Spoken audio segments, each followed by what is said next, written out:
Hey Internet, it's RJ. Welcome back. Thanks for tuning into this show today. Now today's episode, admittedly I'm about 10 years late on this one, but for the last 30 days or so, I've actually been using Apple Pay to complete majority of my purchases, something I was kind of hesitant or reluctant to use earlier in the decade, I guess you could say. So we'll talk about my experience, how it changed, how it's helped me, especially being someone who's trying to maximize earnings through a whole host of credit cards and keep all of it straight. So of course, if that sounds interesting to you, go ahead, press the subscribe button, and let's get to work.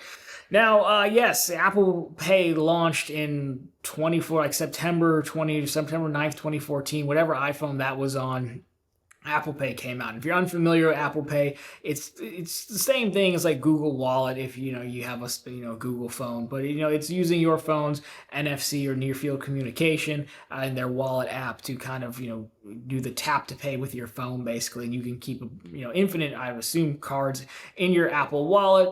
Go someplace, if they take Apple Pay, you just scan your face, tap your phone, and you're good to go. I've done a whole video on actually how to set up Apple Pay and everything, but historically I really haven't used Apple Pay that much, despite being a Sheeple. I mean, this is all Apple gear. I mean, there's 3 studio displays, an iPad, Mac, phones, you name it, the headphones. We got just about all of it. And there's never really any reason that I wouldn't even say I was anti-Apple Pay. I was just more so like, it didn't really matter that much to me. Like, it doesn't seem that much more convenient versus tapping your card or inserting your card, even swiping your card sometimes to pull out your phone and do the face thing and everything. And spoiler alert, I still stand by that. I don't think if you're someone with 1 or 2 cards, it's actually any more easier. If it's convenient or not, it's kind of up to you, but I think it's easier. Where it comes in handy at is for us, people like us, which is funny because this is not why it was really invented, is when you have this many cards, and this is just, the amount of cards I keep on my bench, right? These cards all get used in some capacity, but you don't really want to carry around all these cards. I mean, some of these are duplicates, granted, like 5 Freedom cards, for example, right? But you don't really want to have to carry around all your cards in case you may happen to need one time or one specific instance. Truth be told, I really only carry about 3 cards: a catch-all card, which is my U.S. Bank Smartly card right now, and then I carry my 2 custom cash cards, which is one for dining, which very rarely gets used. I really don't eat out that much. It's always intentional if I'm going to do that, or and then the other custom cash is for gas, which again, I kind of know when I'm going to get gas, but those are the 3 cards that I carry all the time. But I don't carry things like, for example, how this started, what first got me into this was like, the Discover card would be groceries or Target. I'm trying to use this card and I don't carry it all the time, but sometimes, you forget something, you got to run in the store or whatever, and it'd be annoying to not have it. So I said, hey, there is a solve for this, and it is called Apple Pay. I could do that, have these cards, and I really historically haven't done it. So let me try it, give it an honest shot, use it for 30 days at everywhere that I could, and report back and see how it goes. In retrospect, I probably could have done better documenting this, but I think just the storytelling is probably good enough. So let's start with this.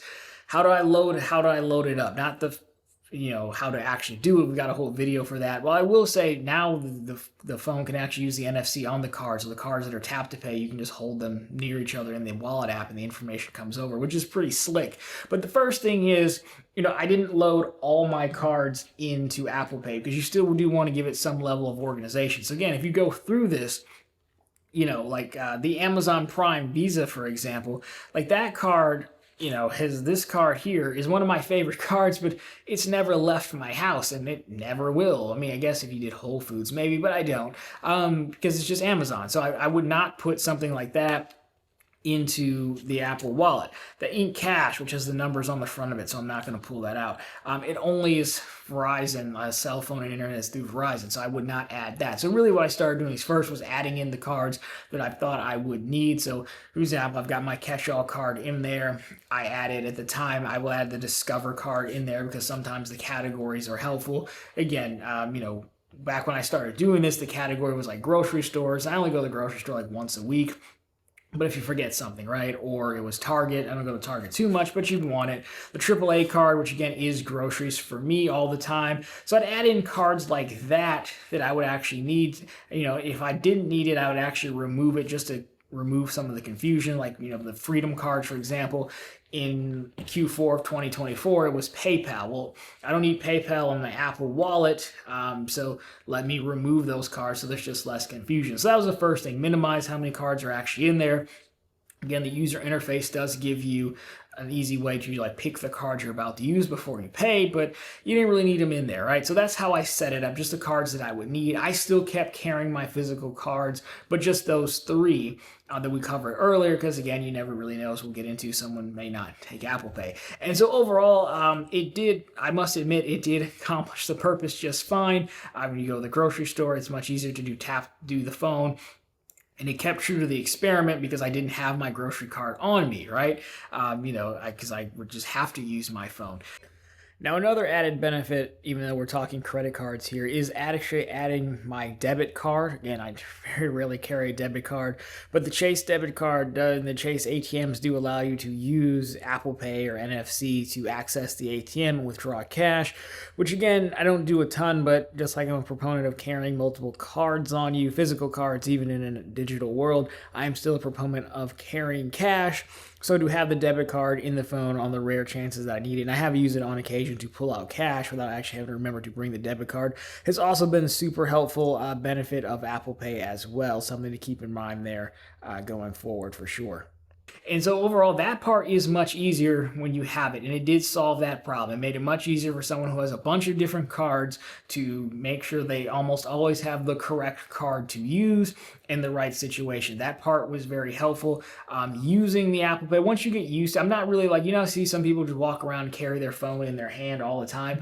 I'm not really that person. I don't like carrying things. It's a weird quirk. I really just don't like carrying things. I do buy the big phone. I usually just put it in my back pocket, but not the worst thing in the world to pull it out and tap it. In fact, I did find that doing the NFC on the phone actually works easier than sometimes tapping the card. For whatever reason, I try this on multiple cards, tapping the card doesn't always work, and you just whatever, I'll just insert it and be done with it.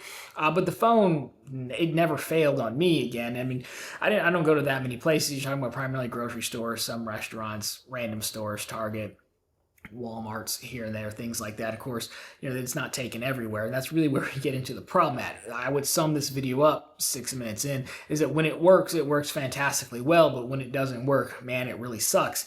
And by that, I mean, it's not that the POS or the NFC would fail. It's just when you get used to it, great. And a perfect example is I only go to 2 grocery stores. If I can't find it at 2 grocery stores, I'm not eating it, right? So I go to Kroger for my primary groceries. That works fine. Then I go to a place called Gordon's Food Service, which is like a knockoff wholesale store.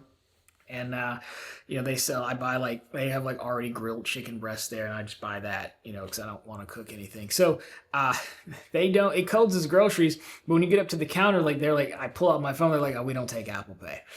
And that sucks because you're already there. Now I'm used to I only go to that store once a month, right? I just buy it in bulk and eat it as I go. But anyhow, you get there and they're like, we don't take Apple Pay. And you're like, well, darn, now I don't have the AAA card with me. You don't take Apple Pay. So again, that's why I would always still carry a physical card. But that's the biggest pitfall, is that when they don't have it, then you're like, oh, now I don't have the card. And I'm not going to go, even me to get maximum value is not going to go all the way home, come all the way back for 5%. It's just it's not going to happen, right?